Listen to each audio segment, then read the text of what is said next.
A gray mist wraps around the high walls of the Bon Sauveur Asylum in the French city of Caen.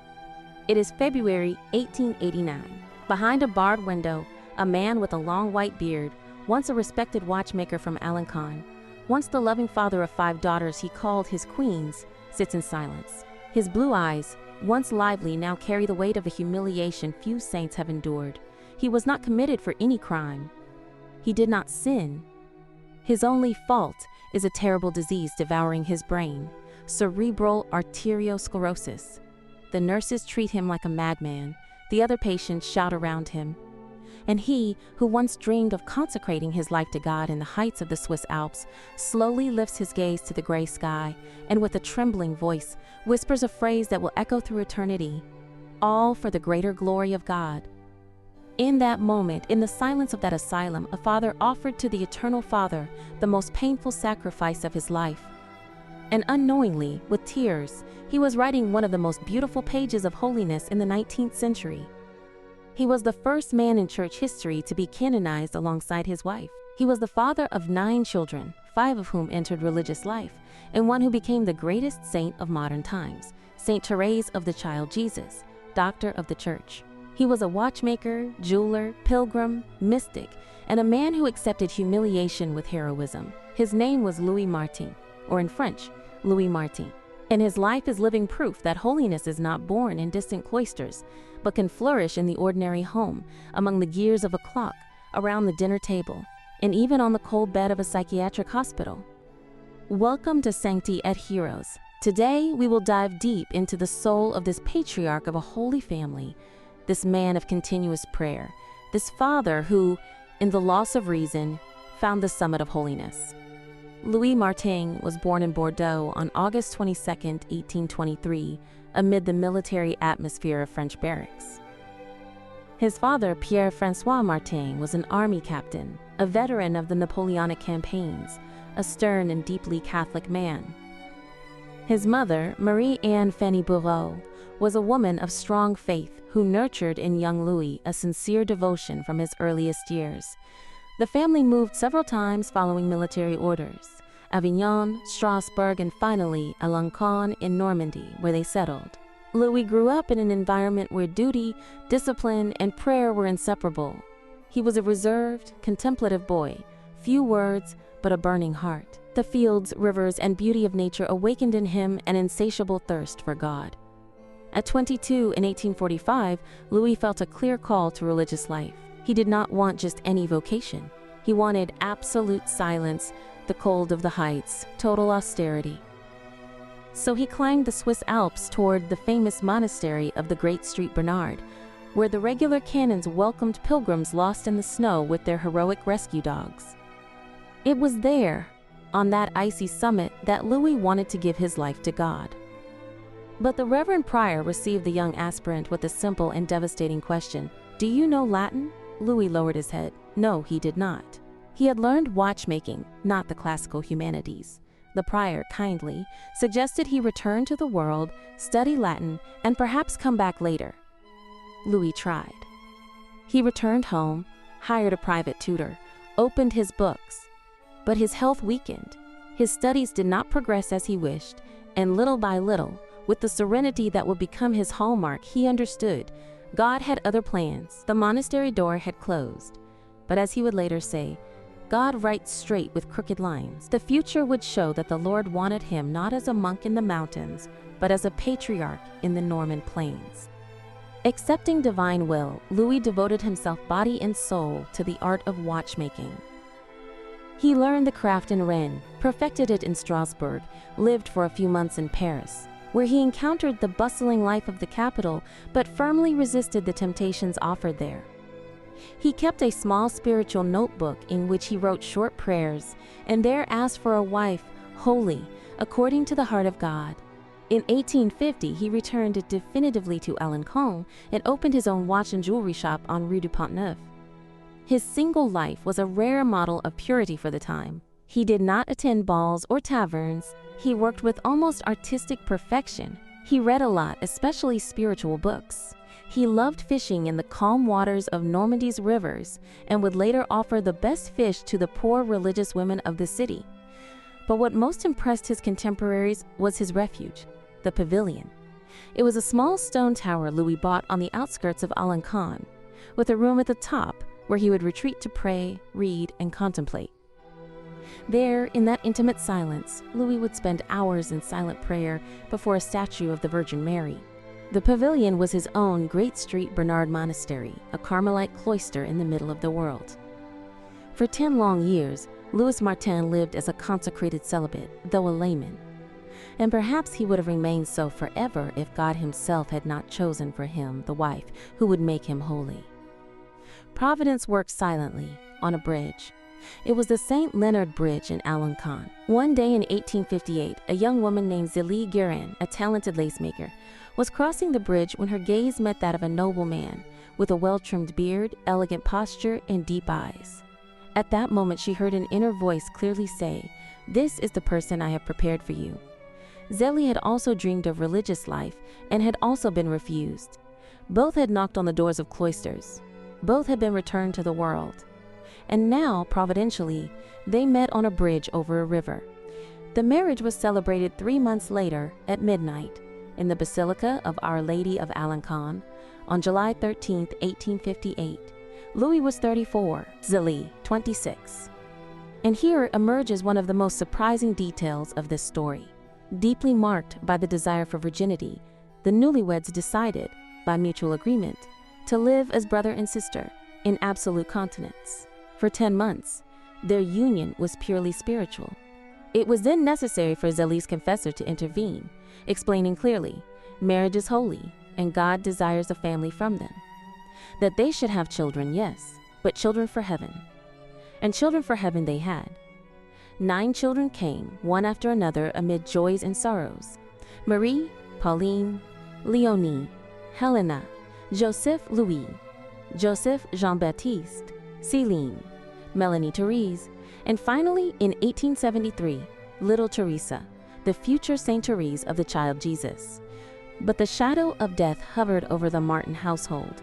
4 of the children died in childhood, 2 boys consecrated to God from the womb, a tiny girl, and sweet Helena at 5 years old. Louis and Zélie mourned each loss, but with heroic faith. They are our saints in heaven, they would say. Louis, with exemplary generosity, sold his watch shop to dedicate himself entirely to helping Zélie in the thriving lace business she had built. The Alpine laces were famous throughout France, and the couple prospered economically. But money was never their god. Family life was a rhythm of prayer and work. Daily Mass, always the first Mass of the morning, rosary every night, spiritual readings, and above all, an uncompromising respect for Sunday. Even when important clients offered great profits if Louis opened the shop on Sunday, he firmly refused. Sunday is the Lord's day. He preferred to lose money than offend God. Louis's charity toward the poor became legendary in Alpine. Once he found an epileptic beggar fallen at the train station. Abandoned by all, Louis approached, took off his own hat, gathered some coins, and before everyone asked the man to accept them, kissing his dirty hands. Passers-by were stunned.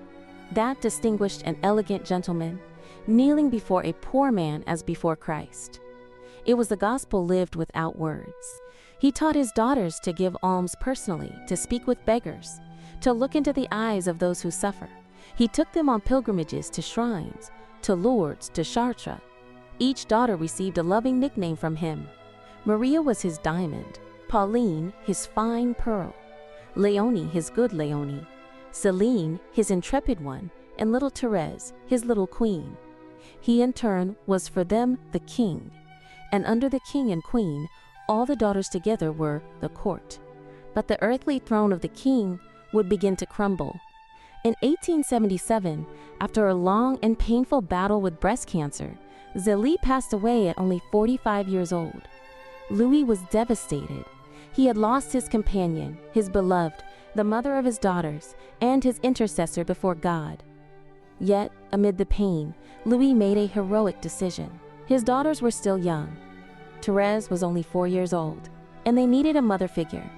He decided to leave Alpine, abandon the house full of memories, leave behind his business and friends, and move to Lisieux, where Zélie's brother Isidore Guérin and his wife lived. who could help with the girls' upbringing.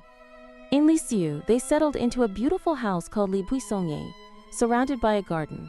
It was there that Thérèse lived her happiest years. It was there that Louis became both father and mother at the same time. He went fishing with his daughters, told them stories, took them to Mass, and prepared gifts for them. In 1887, Louis fulfilled a lifelong dream to take Céline and Thérèse on a pilgrimage to Rome. It was on this trip that Thérèse, only 14 years old, knelt at the feet of Pope Leo XIII and begged permission to enter the Carmel before the usual age. Far from stopping her, Louis encouraged her. When one by one his daughters entered the Carmel of Lisieux, he offered them to God with tears of joy. God honors me greatly by asking for my daughters. If I had anything better, I would offer it to him at once.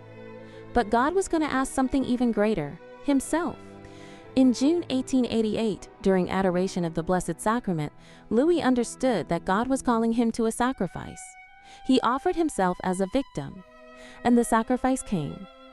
The first symptoms began to appear at the end of that year: memory lapses, mental confusion, moments of absence. Cerebral arteriosclerosis was slowly devouring the brain of this brilliant man. Hallucinations started. During one of the episodes, Louis fled from home toward Le Havre, with no one knowing his whereabouts for several days. When they found him, he said he needed to hide, that he had to go somewhere else, that he saw terrible things happening. In February 1889, the family made the heartbreaking decision. Louis needed to be institutionalized. They took him to the psychiatric asylum of Bon-Sauveur in Seine. It was a reputable institution run by nuns, but in the end, it was an asylum. Inside, the once respected watchmaker, the admired father, was surrounded by mentally ill patients who screamed, cried, and banged against the walls. For Thérèse and her sisters, it was the greatest cross of their lives. The parish gentleman, the man who was our king, is locked up in the madhouse. Rumors spread.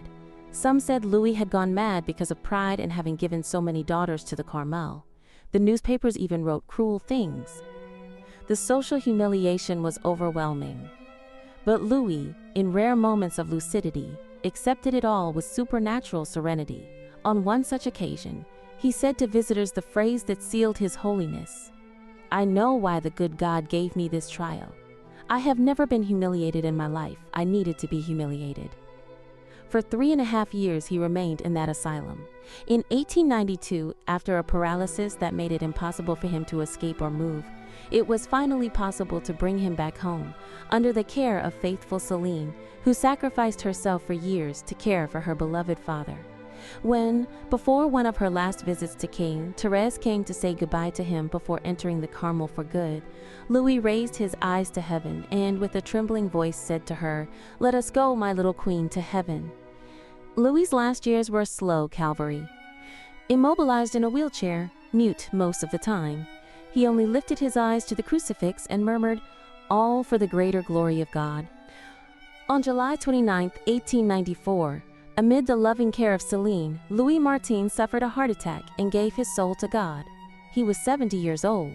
His daughters in the Carmel, upon receiving the news, wept, but not with the sorrow of those without hope. Thérèse wrote to a friend, "Let us not call what our father suffered a trial. Let us call it glory." Later, Thérèse confided to Mother Agnes, "The 3 years of my father's martyrdom are, for me, the sweetest, the most fruitful of our entire life. I would not trade them for all the ecstasies and revelations of the saints. My heart overflows with gratitude when I think of this priceless treasure." For Thérèse, her father's humiliating suffering was the key that opened the way to her little way of spiritual childhood. Without Louis's Calvary, perhaps we would not have the doctor of the Church. The cause for Louis's canonization was joined with that of his wife Zélie, in an unprecedented gesture by the Church.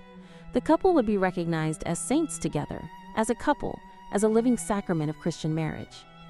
The first miracle came in 2002 in Italy. A boy named Pietro Sciliro was born in Monza with a severe lung malformation, considered incompatible with life. His parents, devoted to the Martin couple, begged for the intercession of Louis and Zélie. The boy was completely healed, with no medical explanation. This miracle allowed the couple's beatification by Pope Benedict XVI in 2008. The second miracle occurred in 2008 in Spain.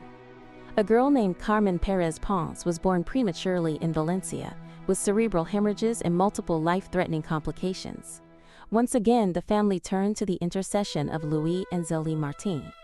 The child healed inexplicably, and doctors certified the scientific impossibility of that recovery. It was based on these two miracles attributed to the couple's joint intercession that, on October 18, 2015, during the Synod of the Family, Pope Francis solemnly proclaimed the canonization of Louis and Zélie Martin in St. Peter's Square, Rome. It was the first time in the history of the Church that a couple was canonized together, as a couple. Their daughters, reunited in heaven with their parents, surely smiled. Saint Louis Martin is today a powerful model for our times. A model father who knew how to be firm and tender, who educated his daughters for heaven without ever being authoritarian. A model husband who loved Zélie with absolute fidelity and revered her as a saint in life. A model professional who sanctified his ordinary work, who respected Sunday, who never betrayed justice for profit. A model sufferer who accepted the extreme humiliation of madness as a blessing from heaven, saying, "I needed to be humiliated." But above all, Louis Martin is a model of an ordinary man called to extraordinary holiness. He proved that it is not necessary to climb the Alps to find God. You only need to open your heart in your own home's parlor, in the small workshop, in the hospital bed, in the silence of your own soul. The story of Saint Louis Martin, however, is only half of this family epic. The other half belongs to the one he called, quote, Queen. The woman who wove lace in Alpine, who dreamed of religious life, who faced cancer with heroic faith, and who became the first canonized mother of a modern family, Saint Zélie Martin. Don't miss the episode dedicated to her here on Sancti et Heroes. Discover the other half of this holy family, the wife who made Louis a saint, the mother who gave birth to Thérèse, the woman who turned a lace shop into a gateway to heaven. If this video touched your heart, please like it, share it with those who need to know this model father and husband, and subscribe to the channel so you won't miss the next heroes and saints we will present.